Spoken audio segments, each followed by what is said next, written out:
પાકું પાકું. બિમલ, હા હા કરું 2 મિનિટમાં. હા, મારે બોલ. તમને એક વાત કહેવી છે હા બોલ. કે વાસ્તુ વખતે કેમ 7-8 જણા જ હતા, કેમ કોઈ નતું આવ્યું? મેં તમને કીધું હતું કે બધા જ સંબંધીઓને બધાને ફોન કરી દેજો. તમે ફોન કરી નતા દીધો તો. કર્યા કરી દીધો તો. તો કેમ કોઈ નતું આવ્યું? ક્યાંક તો સંબંધ રાખો યાર. અચ્છા તો સાંભળવું જ છે ને તાર બકા? બોલો. તો સત્યતા સાંભળ હવે તો તું પણ અને તમે પણ.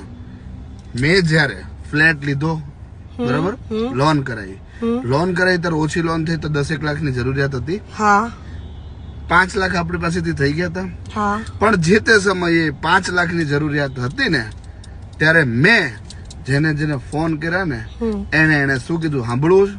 શું? કે નવા બાના કાઢ્યા, અલગ અલગ કીધું. તો કોઈ એવું કીધું કે અત્યારે ન લેવો જોઈએ ને પછી લેવો જોઈએ ને, એટલે એક્સક્યુઝ બધા આપ્યા, કોઈ મદદ ના કરી. આ જે 10 જણા આયા હતા ને એ તારી જોડે ઉભા છે ને જે, એ 10 જણાએ મદદ કરી હતી બરાબર.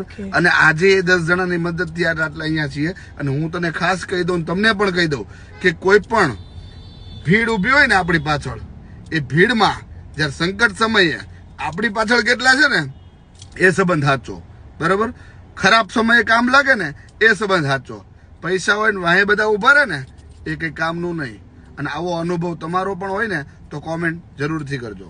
જય માતાજી.